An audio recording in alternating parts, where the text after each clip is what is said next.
Desde el principio de los tiempos, el ser humano ha buscado una estructura para su existencia. Reglas. Códigos que rijan el caos interno y externo. Pero hay una categoría de reglas que no es impuesta por la ley, sino por la voluntad radical. Un juramento personal tan profundo que actúa como una cirugía en la psique del que lo toma. Hoy, en la Brújula de la Fe, vamos a desmantelar una de las figuras más fascinantes y menos comprendidas de las Escrituras: el Nazareo. Olviden el sermón dominical.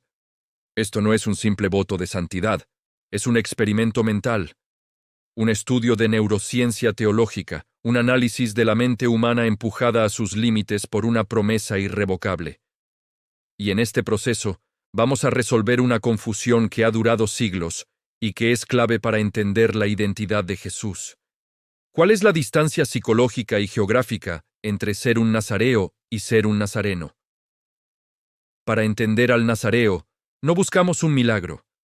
Buscamos el manual operativo de su mente. Las Escrituras, en el libro de Números, capítulo 6, nos entregan las especificaciones de este pacto. No es una tribu, no es un sacerdocio hereditario, es una decisión. Un individuo, hombre o mujer, se separa del resto para dedicarse completamente a Dios. Y esta dedicación se sella con 3 pilares psicológicos de autocontrol extremo. Pilar número 1. La neurociencia del abstenerse. El nazareo debe abstenerse de todo producto de la vid: vino, vinagre, uvas frescas, pasas. ¿Por qué el foco en la vid? No es solo por el alcohol. La vid es el símbolo del placer fácil, de la alegría desinhibida, del olvido temporal de las cargas. Al cortarse de la vid, el nazareo se está desconectando de la gratificación instantánea. Se está forzando a una sobriedad perceptual constante, manteniendo su mente en un estado de alerta inquebrantable para cumplir su propósito. Su decisión domina su deseo. Es un ejercicio de control ejecutivo llevado al extremo. Pilar número 2. El símbolo del poder, el cabello. Durante todo el tiempo de su voto, no pasará navaja sobre su cabeza. Su cabello, creciendo sin restricciones, es su símbolo visible, su bandera de compromiso. El cabello largo, en ese contexto, no era solo una característica física. Era la manifestación externa de un contrato interno.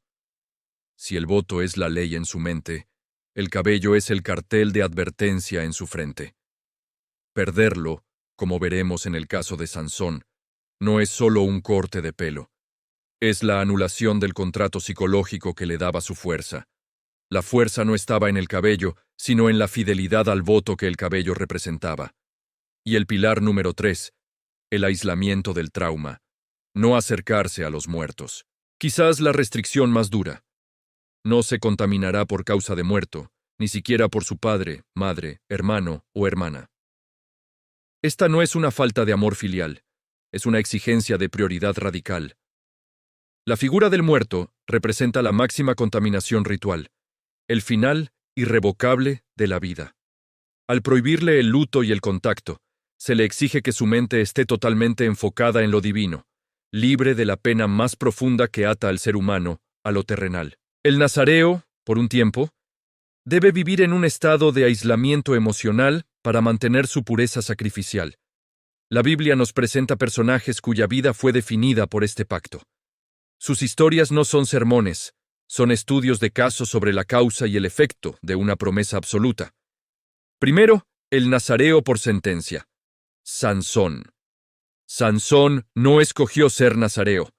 Fue separado desde el vientre de su madre por un mandato divino. Su voto fue una carga, no una elección personal. Su historia es el estudio definitivo sobre la neurociencia de la traición al juramento. Él violó, casi metódicamente, los 3 pilares. Tocó un animal muerto, el león que mató. Participó en un banquete donde probablemente hubo vino. Y finalmente, su cabello fue cortado. Pero atención, su fuerza no se perdió con la navaja. Su fuerza se perdió cuando su mente rompió el compromiso que definía su existencia. La pérdida del cabello fue simplemente el sello visual de una capitulación psicológica que ya había ocurrido en su mente. Es la historia de un hombre con un potencial infinito, destruido por una serie de pequeñas y fatales decisiones. Ahora veamos el caso opuesto, el nazareo honrado, Samuel. Su madre, Ana, hizo el voto por él antes de su concepción, a cambio de un hijo. Ella prometió darlo al servicio de Dios, y que no pasaría navaja sobre su cabeza. Samuel cumplió su pacto, viviendo una vida de dedicación y servicio impecable. ¿La lección psicológica aquí? El voto, cuando es abrazado con disciplina y propósito, no es una jaula. Es un catalizador para la identidad. El juramento de Samuel no lo limitó. Lo transformó en el profeta que ungió a los primeros reyes de Israel.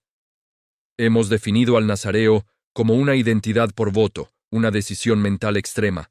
Ahora debemos abordar la confusión más crítica que rodea a la figura central de la fe cristiana: Jesús.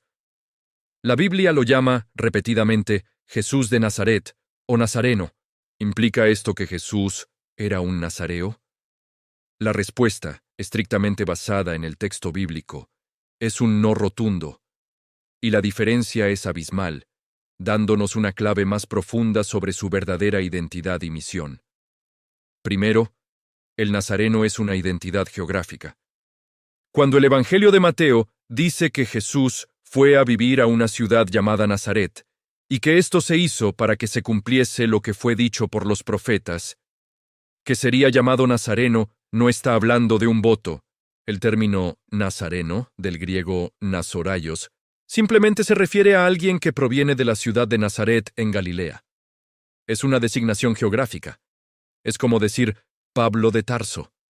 No es un título sacrificial, es un apellido de ubicación. La profecía que menciona Mateo es probablemente una referencia a que sería despreciado o de origen humilde, ya que la pequeña Nazaret era vista con cierto desdén. No tiene nada que ver con un pacto sacerdotal. Ahora, recordemos los pilares del nazareo: no vino, no navaja, no tocar al muerto. Comparemos esto con la vida de Jesús. ¿Jesús bebió vino? En las bodas de Caná, su primer milagro fue convertir agua en vino. Instituyó la cena del Señor con el fruto de la vid. Claramente, no cumplió el pilar número 1. ¿Jesús tocó a los muertos?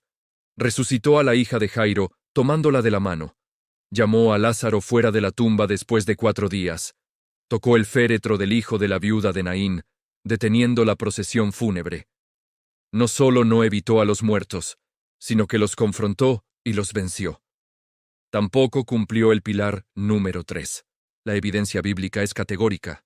Jesús no fue un nazareo. Él fue un nazareno, alguien que venía de Nazaret. La confusión es puramente lingüística, pero el contraste psicológico es la clave de todo. El nazareo era un hombre que se separaba de la gente a través de reglas extremas. Su santidad se basaba en la distancia, en el aislamiento ritual para no contaminarse.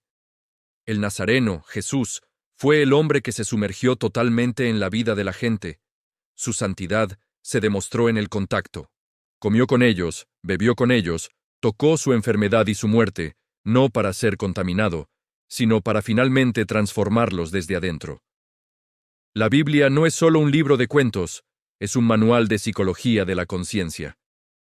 El voto del nazareo nos enseña la psicología de la separación, la fuerza que nace de la disciplina extrema y el costo catastrófico de la traición a la propia promesa.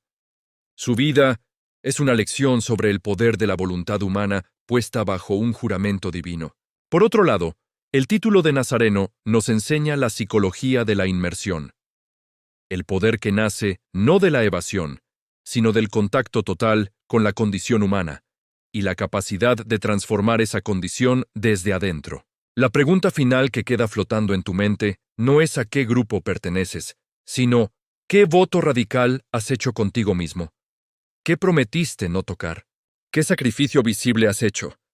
Y lo más importante, ¿está tu fuerza sostenida por la fidelidad a esa promesa?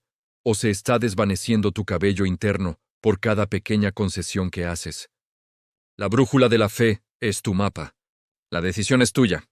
Gracias por acompañarnos. Si este análisis te ha aportado valor, Dale like, suscríbete y activa la campana para no perderte nuestro próximo viaje. Hasta la próxima.